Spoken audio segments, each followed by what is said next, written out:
اللهم صل على سيدنا ونبينا ومولانا محمد النبي الأمي وآله وأصحابه وبارك وسلم. اللهم افتح علي فتوح العارفين بحكمتك وانشر علي رحمتك وذكرني ما نسيت يا ذا الجلال والإكرام. صلى الله تعالى على خير خلقه سيدنا محمد وآله وأصحابه أجمعين برحمتك يا أرحم الراحمين.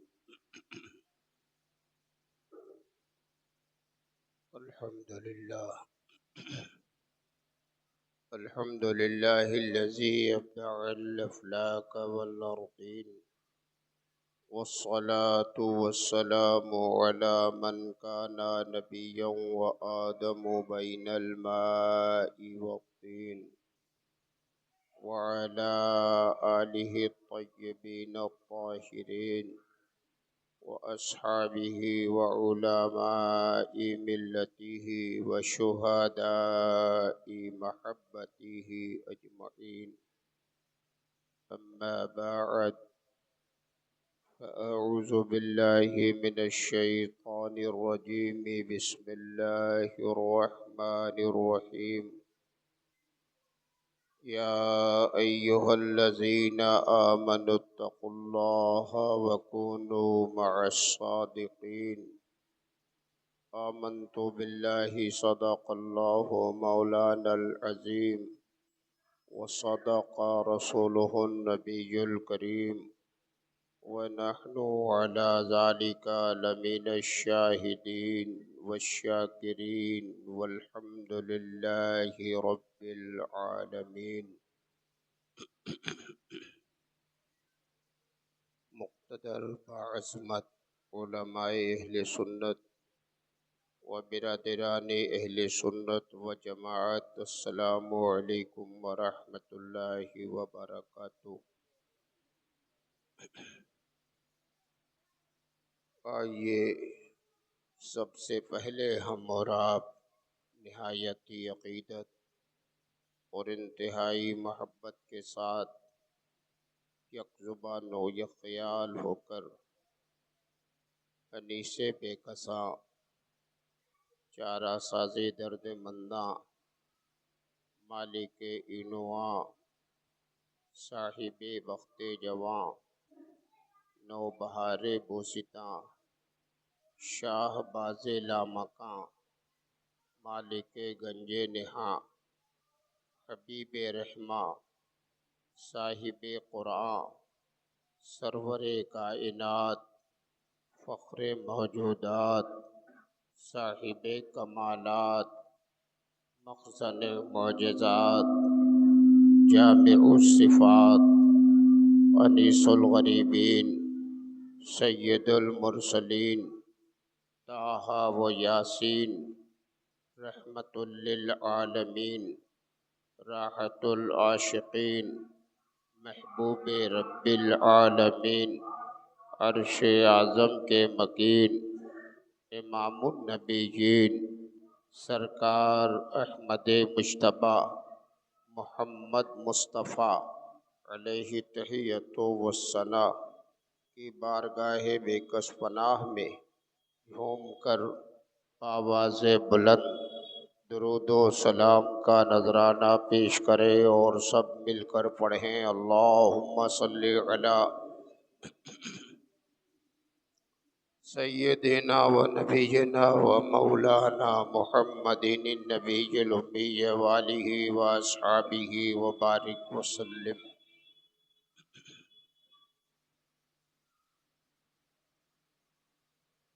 مسلسل کئی جمعوں سے اولیاء اکرام بزرگان دین محبوبان خدا کی عظمت و رفعت اور ان کے درجات کی بلندی، ان کے اوصاف و کمالات اور رب قدیر کی جانب سے ان کے ساتھ عطا کی ہوئی نعمتوں کا ذکر جمیل چل رہا ہے کہ اولیاء اکرام محبوبان خدا بڑی طاقت و قوت اور روحانیت کے سرچشمہ ہوتے ہیں۔ اللہ تعالیٰ انہیں وہ دولت، وہ نعمت، وہ شان و شوکت عطا فرماتا ہے کہ دنیا کی بڑی بڑی طاقتیں ان کے سامنے سرنگو ہو جاتی ہیں اور ان کی ابرو کے اشارے پر نظام قائم ہو جاتا ہے۔ جدھر نگاہ اٹھا دیتے ہیں ادھر آباد ہی آباد ہو جاتی ہے دنیا، اور جدھر سے نگاہ پھیر لیتے ہیں ادھر ویرانی پیدا ہو جاتی ہے۔ اولیاء اکرام کی شان و عظمت، ان کی رفعت، درجات کی بلندی کتنی ہے یہ بس خدا جانے اور ان کے محبوب جانے۔ اللہ کے پیارے رسول کی جیسے شان و شوکت سب سے بلند و بالا ہے، ایسے ہی میرے نبی کے غلاموں میں، نبی کے پسندیدہ محبوب بندوں میں اولیاء اکرام بزرگان دین کی بھی شان و عظمت نہایت ہی بلند و بالا ہے۔ انہیں قدرت ملتی ہے، اختیار ملتا ہے، اور یہ سب کچھ حاصل کیسے ہوتا ہے؟ دو طریقے ہیں، ایک تو ولایت کسبی اور ایک ولایت وہبی۔ ولایت وہبی وہ اللہ کی طرف سے عطا ہو جاتی ہے بلا ریاضت و مجاہدہ کے، بلا کوشش کے۔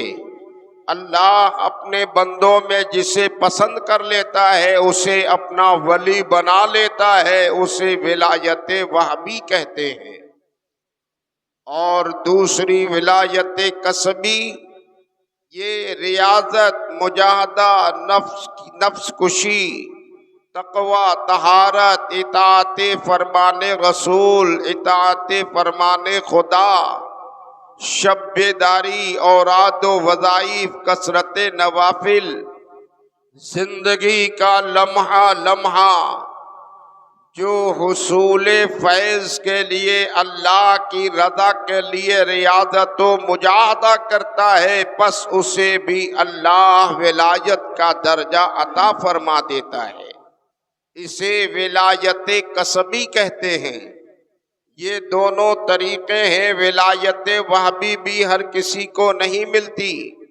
ولایت وہبی بھی اللہ کے فرامین کا جو اطاعت گزار ہوتا ہے، اور رب اپنے بندوں میں جس کسی کو پسند کر لیتا ہے پس اسے ولایت کا اعلیٰ درجہ بلا محنت و مشقت کے اللہ عطا فرما دیتا ہے۔ جیسے میرے سرکار غوث اعظم کہ جو ولایت کا درجہ ملا، جو شان و عظمت ملی، جو رفعت، جو درجات کی بلندی، جو علم و روحانیت، جو کرامت اور جو طاقت و قوت اللہ نے بخشی ہے سرکار غوث اعظم کو، وہ ولایت کسبی نہیں ہے، وہ ولایت وہبی ہے۔ اس لیے کہ سرکار غوث اعظم جب اپنی والدہ محترمہ کے شکم مطہر میں تھے، اس وقت سے اللہ نے انہیں ولایت کا عظیم تاج عطا فرما دیا تھا، اور اس کی دلیل یہ تھی کہ جب آپ روئے زمین پر تشریف لائے، پیدا ہوئے اور کم سن تھے، ننھے بچے تھے، پاؤں سے چلنا آ گیا تھا کہ والدہ نے استاذ کی خدمت میں پہنچایا، اور آج بسم اللہ خوانی ہونا شروع ہوئی۔ استاذ نے بسم اللہ خوانی کرائی، قرآن کی تعلیم کی شروعات ہونے والی تھی۔ آج پہلا دن تھا، شیخ عبد القادر جیلانی ننھے بچے کمسن ہیں، ابھی تو نہ شعور کی منزل ہے، نہ عبادت کیا ہے، نہ ریاضت کیا ہے، نہ تقوی و طہارت کی بات ہے، نہ مجاہدہ اور ریاضت کی بات ہے، کچھ نہیں، ننھے بچے ہیں۔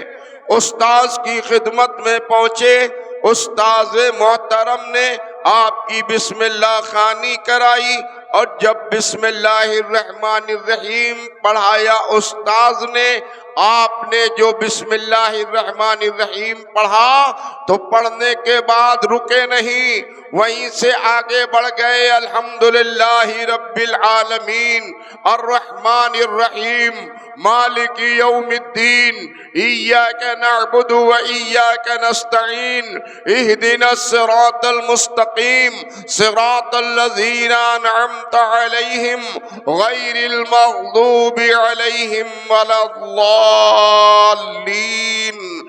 اس کے بعد بھی ٹھہرے نہیں، الف لام میم سے شروع کر دیا اور پڑھتے گئے غوث اعظم شیخ عبد القادر جیلانی نے اسی بیٹھک میں، آج پہلا دن تھا، استاذ نے بسم اللہ خوانی کرائی تھی۔ عموماً بچوں کی بسم اللہ خوانی ہوتی ہے تو بسم اللہ پڑھانے کے بعد الف با تا سا بغدادی قاعدہ پڑھایا جاتا ہے، لیکن یہ میرے غوث اعظم ہیں، بسم اللہ شریف جو استاد نے پڑھایا، آگے کی جو آیتیں سورتیں پڑھتے گئے 18 پارہ اسی مجلس میں عبد القادر جیلانی نے پڑھ کر سنا دیا۔ پڑھ کر جو 18 پارہ سنایا، استاد محترم حیران رہ گئے اور کہا کہ بچے ابھی تو تم قرآن پڑھنا سیکھنے آئے ہو، قرآن کی تعلیم حاصل کرنے آئے ہو، ابھی تو تمہارا آج پہلا دن ہے، بسم اللہ خوانی کا دن ہے، یہ تم نے 18 پارہ کیسے سنا دیا؟ تو ننھے بچے عبد القادر جیلانی نے جواب میں فرمایا، میری والدہ محترمہ 18 پارے کی حافظہ ہیں، جب وہ میں ان کے شکم مطہر میں تھا، کام و کاج کرتی، گرستی کرتی، سب کچھ کرتی رہتی تھی اور زبان پر قرآن کی تلاوت جاری رہتی تھی، وہ پڑھتی رہتی تھی، میں شکم میں رہ کر سنتا رہتا تھا، والدہ پڑھتی تھی، شکم میں رہ کر میں نے سب کچھ یاد کر لیا، اس وقت سے مجھے یہ 18 پارے یاد ہو گئے ہیں۔ اللہ اللہ، اب اس کو کیا کہیے گا؟ کسی کے گھر، ہمارے آپ کے گھر اول تو اب ایسا ماحول نہیں رہا۔ ان خواتین کو پیغام دینا چاہوں گا، اگر آپ چاہتی ہو کہ میرا بچہ فرما بردار پیدا ہو، اطاعت گزار پیدا ہو، نیکوکار پیدا ہو، صالح بن کر پیدا ہو، اعلیٰ کردار کا پیکر بن کر پیدا ہو، اگر یہ نظریہ ہے تو پہلے تم اپنے کردار و عمل کو بھی حضرت غوث اعظم کی والدہ کے مطابق کر لو، زبان پر تمہارے گانا باجا نہ رہے، ادھر ادھر کی لغویات نہ ہو، زبان پہ قرآن کی تلاوت رہے، درود مصطفیٰ کا ورد رہے، اللہ اس کے رسول کا ذکر جمیل رہے، تو تمہارے بطن سے کوئی بچہ پیدا ہوگا تو وہ وقت کا نیکوکار ہی نہیں، اسلام کا سپاہی بن کر چمکے گا۔ اپنے ماحول کو اسلامی بنانے کی ضرورت ہے۔ بہرحال ہمارے آپ کے گھر میں ایسا نہیں دیکھا جاتا ہے، یہ سرکار غوث اعظم کی ولایت ہے، اور ولایت ایسی ہے کہ یہاں تو 18 پارہ آپ نے سنایا ہے، آپ کے حالات میں آتا ہے کہ آپ اپنی والدہ کے شکم مطہر میں رہے تو شکم میں رہ کر اپنی والدہ کو حادثات سے بچایا، کئی موقع پر آپ کو انہوں نے بچا لیا، سانپ کے وار سے بچایا، کسی بدنگاہ کی بدنگاہی سے بچایا۔ کئی موقع آئے کہ شکم مادر میں رہ کر ہی اپنی والدہ کی حفاظت کی۔ یہ اولیاء اکرام کی شان ہے۔ سرکار غوث اعظم کو وہ بھی ولایت ملی ہے، سب مصطفیٰ کی عطا ہے، خدا کا انعام ہے، نبی نے چاہا ہے، خدا نے دے دیا ہے۔ اور بالخصوص باتیں چل رہی تھیں حضرت شاہ بدیع الدین قطب مدار کی۔ اب مہینہ یہ اخیر ہو رہا ہے، ختم ہونے والا ہے۔ آپ کا عرس مبارک مکن پور کی سرزمین پر کانپور سے متصل جو علاقہ ہے، ابھی 17 جمادی الاولیٰ کو آپ کا عرس مبارک گزرا، اور 19 تاریخ چنار شریف کی سرزمین پر محبوب خدا جانشین غوث اعظم حضرت شاہ قاسم سلیمانی علیہ الرحمہ کا عرس مقدس گزرا۔ یہ سب ایسے ولی کامل ہیں، ایسی ولایت کی نرالی شان انہیں عطا ہوئی ہے کہ بس آپ ان کا ذکر کرتے رہیے، حیران رہیں گے، آنکھیں پھٹی کی پھٹی رہ جائیں گی۔ اور ان کی روحانیت، ان کے فیض کے حصول کی نیت ہوگی تو یقیناً آپ کو قاسمی فیض بھی ملے گا، مداری فیض بھی ملے گا، قادری فیض بھی ملے گا، چشتی فیض بھی ملے گا۔ جس کو جتنے اولیاء سے فیوض و برکات حاصل کرنے ہیں وہ لو لگائے، محبت کا چراغ سینوں میں جلائے، عقیدت کا رشتہ جوڑے، ان سے انسیت، محبت، تعظیم و توقیر کرے، اولیاء اکرام کے فیضان سے وہ مالا مال ہوتا رہے گا۔ حضرت شاہ بدیع الدین قطب مدار کیسی عظمتوں کے مالک ہیں، آپ نے ابھی گزشتہ جمعے میں بھی سنا، اس سے پہلے بھی ان کا ذکر جمیل ہوا۔ حضرت شاہ بدیع الدین قطب مدار نے سرکار غوث اعظم کی ہمشیرہ کو صاحب اولاد بنایا، اور جب انہوں نے ہیلا حوالی کیا، بچہ فوت ہو گیا تو دوبارہ آپ نے اسے زندہ کر دیا۔ پھر آپ نے اپنی زندگی میں اسے جب تک اس کی زندگی تھی اپنے ساتھ رکھا۔ بہت سارے واقعات ہیں حضرت شاہ بدیع الدین قطب مدار کے۔ یہ بھی اللہ کا شکر اور احسان ہے کہ ایسے ایسے ولی اللہ ہمارے ملک ہندوستان میں آج بھی آرام فرما ہے۔ یہ خدا کا کرم ہے، اور ہمیں ان کے دربار سے رشتہ عقیدت جوڑے رہنا چاہیے، اس لیے کہ ان کے دربار میں رحمتوں کی برسات ہوتی ہے، بارش انوار و برکات ہوتی ہے۔ اللہ رحمت کی برسات ان کی چوکھٹ پہ کرتا ہے۔ جس کسی کو رحمت باری سے مالا مال ہونا ہے وہ اللہ والوں کی چوکھٹ پہ حاضر ہو جایا کرے، بس اسے بھی رحمت باری میسر آئے گی۔ اللہ تعالیٰ کی رحمت جسے حاصل کرنا ہے وہ خدا والوں کی دہلیز پہ آئے۔ ہمارے ملک ہندوستان میں جس طرح سے یہ ٹرینیں چلتی ہیں، کسی کو دلی جانا ہے تو وہ کینٹ اسٹیشن پر آئے یا کسی دوسرے اسٹیشن پر جائے تو اسے ٹرین مل جائے گی، وہ دلی پہنچ جائے گا۔ اور اگر کوئی اسٹیشن چھوڑ دے، راستے میں چلتی ہوئی ٹرین کو پکڑنا چاہے تو جناب سلامتی کے ساتھ منزل تک نہیں پہنچ سکتا، راستے میں ہی حادثہ ہو جائے گا۔ چلتی ٹرین پہ کوئی سوار نہیں ہوتا۔ جسے دلی جانا ہے وہ کینٹ اسٹیشن پر آئے، لوہتا، بھدوئی، دیگر اور اسٹیشنوں پر آئے۔ جہاں جہاں وہ ٹرینیں رکتی ہیں وہاں پر جا کر اس کا سہارا لے تو ٹرین دلی تک پہنچا دے گی۔ چلتی ٹرین پر راستے میں اگر کوئی سہارا لینا چاہے گا تو خود اس کا اپنا نقصان ہو جائے گا، منزل مقصود تک نہیں پہنچ سکتا۔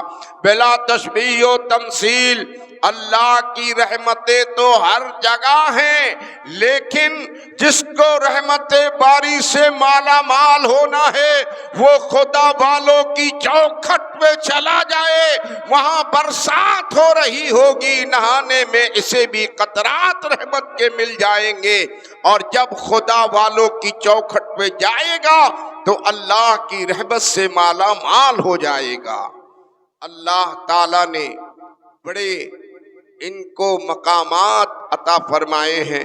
حضرت شاہ بدیع الدین قطب مدار کی گفتگو اور بات چل رہی تھی۔ حضرت شاہ قطب الدین، حضرت شاہ بدیع الدین قطب مدار کیسی شان کے مالک ہیں۔ مکن پور کی سرزمین پر آپ کا قیام ہے، شہنشاہ اورنگزیب عالمگیر کا دور ہے۔ عالمگیر بادشاہ بھی اپنے وقت کے بڑے عالم دین تھے، یکتائے روزگار تھے، عبادت گزار تھے، دین مصطفیٰ کے پیروکار تھے، شریعت مصطفیٰ کے پالنہار تھے، اس کے پیروکار تھے، بڑے نیک حضرت اورنگزیب شہنشاہ عالمگیر کا دور گزرا ہے۔ ہر معاملے میں وہ شرعی قاعدہ ضرور دیکھتے تھے، فرامین مصطفیٰ کی روشنی میں ہی فیصلہ کرتے تھے۔ اپنے کسی فیصلے کے لیے علماء، قضاء، مفتیان اکرام کی مجلسیں منتخب فرماتے تھے، ان کی مجلسیں منعقد ہوتی، پھر کوئی فیصلہ ہوتا اس پر عمل کرتے تھے۔ شاہ بدیع الدین قطب مدار کے بارے میں شہنشاہ عالمگیر کو معلوم ہوا کہ وہ ایک ایسے مستانہ ہیں، ان کو کسی بات کا خیال نہیں ہوتا، ان کی مونچھیں، یہ لب کے اوپر کے بال بہت بڑے ہو چکے ہیں، پورے لب ڈھکے ہوئے ہیں، اور جب وہ پانی پیتے ہیں تو سارے بال پانی میں ڈوب جاتے ہیں۔ یہ خلاف شرع ہے، ناجائز ہے۔ لبوں کو ہمیشہ تراش کر رکھنا چاہیے، پانی میں بال نہیں ڈوبنا چاہیے۔ کچھ لوگ تو پوری کے پوری مونچھ ہی کٹوا دیتے ہیں، داڑھی بھی اور ادھر کی بھی، یہ تو خود یہ بھی غلط ہے۔ بیچ کے حصے کو صاف رکھنے کا حکم ہے، اور یہ دونوں جو مونچھوں کا حصہ ہے یہ داڑھی میں شامل ہے۔ داڑھی میں 5 چیزوں پر خیال کرنا چاہیے، 2 یہ بچی، ایک سامنے کی یہ، اور 2 یہ کانوں کے پاس کی بچیاں، ان 5 کا رکھنا واجب ہے۔ داڑھی 1 مشت سے کم نہیں ہونا چاہیے، 1 مشت سے زیادہ ہونے پر نیچے سے تراش لینے کا حکم ہے، تراش سکتے ہیں، رخصت ہے، لیکن 1 مشت سے کم نہیں ہونا چاہیے۔ داڑھی کے معاملے میں بہت سے لوگ صرف کلین شیو ہو گئے، اور کچھ لوگ رکھتے ہیں تو فرینچ کٹ داڑھی رکھتے ہیں، صرف پٹی رکھ لیتے ہیں، جھالر رکھتے ہیں۔ یہ سب داڑھی شرعی نہیں ہے۔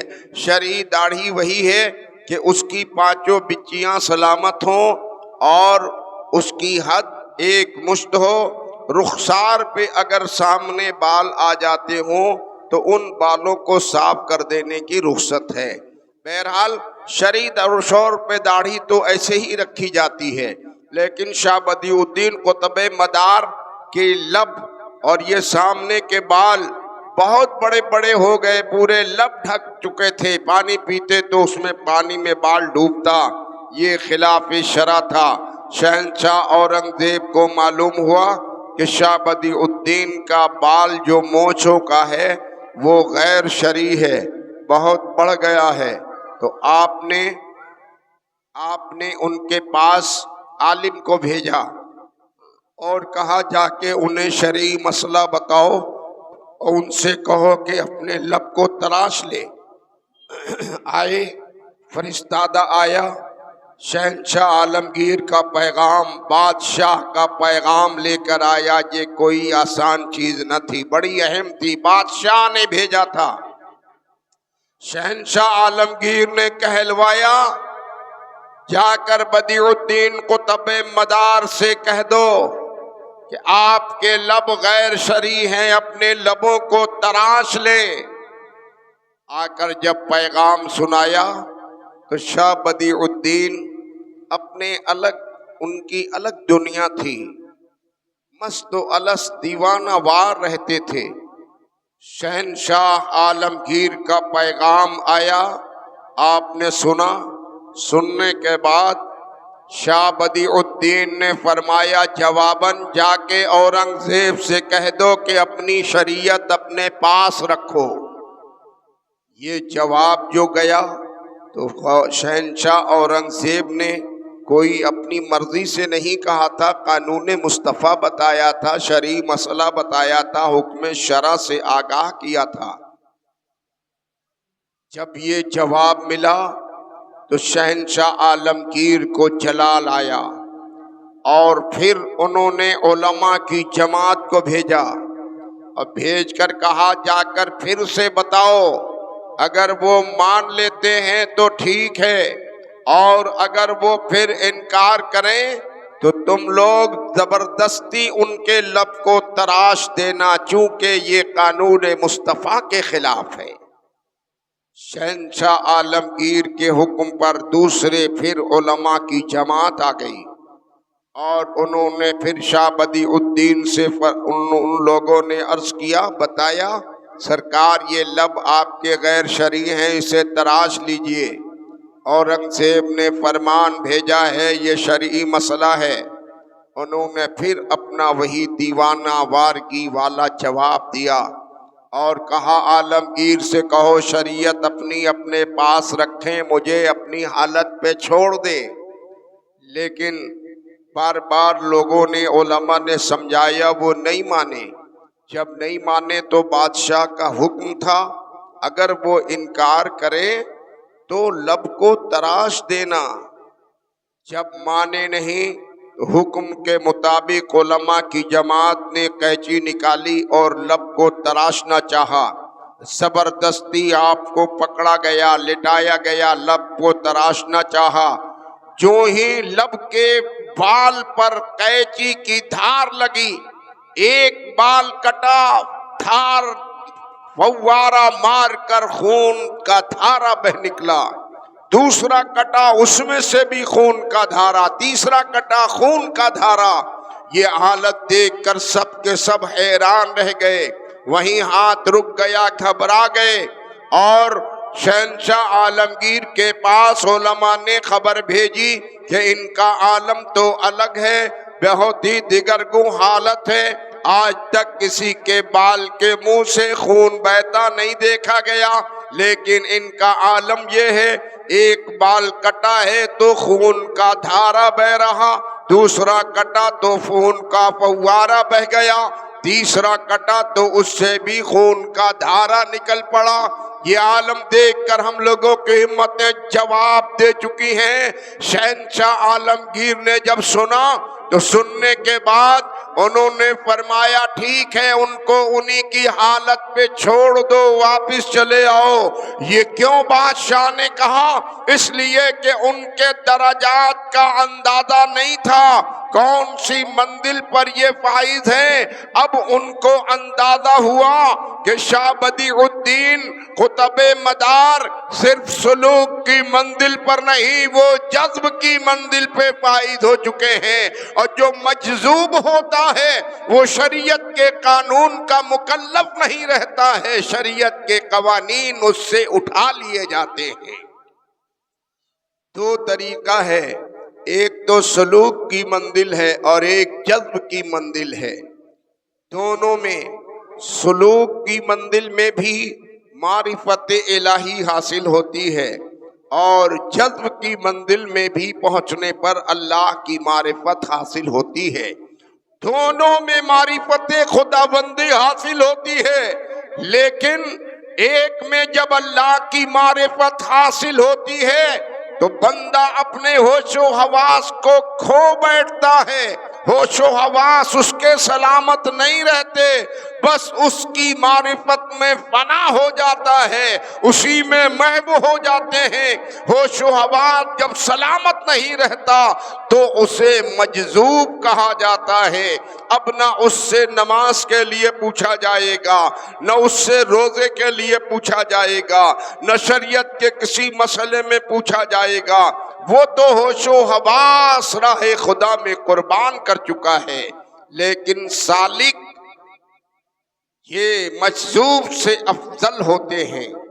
سالک وہ ہوتا ہے کہ اپنی عبادت و ریاضت، تقوی و طہارت، ریاضت و مجاہدہ کے ذریعے اللہ کی معرفت حاصل کرتا ہے، اور معرفت خداوندی حاصل ہونے کے بعد بھی اپنے ہوش و حواس کو سلامت رکھتا ہے، شریعت کا تابع دار بھی رہتا ہے، اللہ کی رضا کا جویا بھی رہتا ہے، اسے سالک کہتے ہیں۔ سرکار غوث اعظم سالک نہیں، امام السالکین ہیں، اور شاہ بدیع الدین قطب مدار سالک نہیں، مجذوبین کی اعلیٰ منزل پر فائز ہو چکے ہیں۔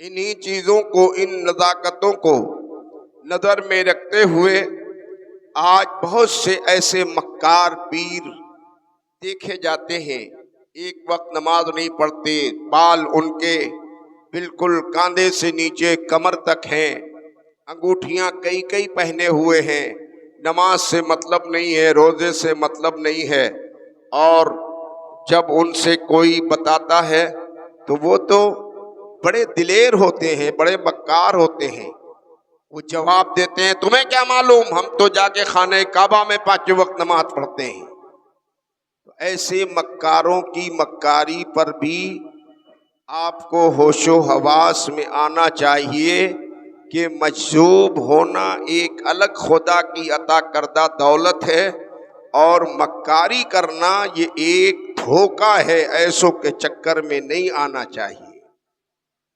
شریعت کی اطاعت، شریعت کے فرامین اور شریعت کے قوانین پر عمل کرنا، یہ سب سے بڑی دولت اور سب سے بڑی دلیل ہے کسی کو ولی اللہ ہونے کے لیے۔ حضرت شاہ بدیع الدین قطب مدار رضی اللہ تعالی عنہ بڑی شان کے مالک تھے۔ آپ کا وصال مبارک ہو گیا، وقت اجازت نہیں دے رہا، میں مختصراً آپ کے وصال کا ذکر کر کے رخصت ہو جاؤں۔ آپ کا وصال مبارک جب ہوا، پورے میں شہرت ہوئی، مشہور ہو گیا، شاہ بدیع الدین قطب مدار انتقال کر گئے۔ کثیر مجمع جٹا، سارے انتظامات ہوئے، آپ کو غسل دیا گیا، گہوارے میں لٹایا گیا، نماز جنازہ ہوئی، اور اس کے بعد مکن پور کی اسی سرزمین پر آپ کا لحد بنایا گیا، اس میں اتارا گیا۔ بھیڑ ہے، مجمع کثیر ہے، لوگوں میں ایک شور ہے، ایک واویلا ہے، شاہ بدیع الدین کا انتقال ہو گیا۔ لٹا دیا گیا لحد میں، تختہ لگنے لگ گیا، اور جب تختہ لگتے لگتے آخری تختہ لگنا تھا کہ اچانک آپ نے الا اللہ فرمایا اور فوراً اٹھ کے بیٹھ گئے۔ پورے مجمع میں حیرانی، ہر کوئی میں چکا چوند، سب کے سب حیران، کسی کے پاس کوئی جواب نہیں۔ لحد سے نکلے اور پھر اپنی قیام گاہ پہ چلے آئے، اور 1 دن 2 دن نہیں، کچھ دن، زمانہ عرصے تک پھر آپ ویسے ہی خدمت دین میں لگے رہے، اور ویسے ہی آپ شریعت کی اطاعت، عبادت و ریاضت میں لگے رہے، کرامتوں کا ظہور ہوتا رہا۔ بہت دنوں کے بعد پھر اچانک آپ کا انتقال ہو گیا۔ انتقال ہوا، پھر خبر عام ہوئی، مجمع جٹا، بھیڑ جٹی، آپ کے ساتھ سارے اسلامی رسوم انجام دیے گئے، نماز جنازہ ہوئی، کفن پہنایا گیا، اور پھر آپ کو لحد میں لٹایا گیا۔ لحد میں لٹایا گیا، تختہ لگنے لگ گیا، اور جب آخری تختہ لگنا تھا کہ آپ نے پھر اپنے لحد میں الا اللہ فرمایا اور اٹھ کر بیٹھ گئے۔ پھر ایک حیرانی ہو گئی، پورے مجمع میں کھلبلی ہو گئی، یہ کیا ماجرا ہے؟ کسی کے پاس ہمت نہیں کہ کوئی سوال کرے۔ بڑے جلال کے پیکر تھے، ولایت کی اعلیٰ منزل پر فائز تھے۔ پھر آپ اپنی قبر مطہر سے نکلے اور اپنی قیام گاہ پر چلے آئے۔ 2 بار ایسا ہو چکا۔ پھر عرصہ دراز تک آپ لوگوں کے بیچ رہے، اپنے مشغلے میں لگے رہے، سارا کام کرتے رہے، سب کچھ رہا۔ تیسری مرتبہ زمانہ پھر عرصہ گزرنے کے بعد پھر خبر عام ہو گئی، شاہ بدیع الدین کا انتقال ہو گیا، روح پرواز کر گئی۔ پھر جمع غفیر ہوا، مجمع کثیر ہوا، لوگوں کی بھیڑ ہوئی، سارے رسومات انجام دیے گئے اور سب کچھ ہوا۔ نماز جنازہ ہوئی، آپ کو لحد میں لٹایا گیا۔ اب کہ جو تیسری مرتبہ یہ خبر عام ہوئی تو شہنشاہ عالمگیر اورنگزیب نے علماء کی اور مشائخ کی جماعت کو بھیجا اور کہا تم لوگ قبر کے چاروں طرف کھڑے رہنا، نگاہ رکھنا۔ یہ جو کر رہے ہیں بظاہر تو ان کی کرامت ہے، لیکن اگر ایسا ہوتا رہا تو بہت سے بندگان خدا گمراہ ہو جائیں گے اور موت سے یقین اٹھ جائے گا، ایک نیا فتنہ بپا ہو جائے گا۔ لہذا 2 مرتبہ ایسا ہو چکا ہے، اب کہ ایسا نہ ہو، تم لوگ اکٹھا نگاہ رکھنا اور ذرا بھی بدن میں کوئی حرکت دیکھنا، فوراً تم لوگ کہہ دینا دم مدار، دم مدار۔ بس ایسا ہی ہوا۔ تیسری مرتبہ جب آپ کا وصال ہو گیا، اعلان ہوا، سارے رسوم انجام دیے گئے، نماز جنازہ ہوئی، لحد میں لٹایا گیا، تختہ لگ رہا تھا، علماء کی کثیر جماعت صفِ اول میں چاروں طرف کھڑی نگاہ رکھے تھی، اور جب اخیر تختہ لگنے لگا کہ ان علماء کو یہ محسوس ہوا کچھ بدن میں حرکت سی آنے ہی والی تھی کہ سب نے بیک زباں ہو کر کہہ دیا دم مدار، دم مدار، دم مدار، دم مت لیجئے، موت کا ذائقہ چکھ لیا ہے آپ نے لحد میں، اب آرام کیجئے۔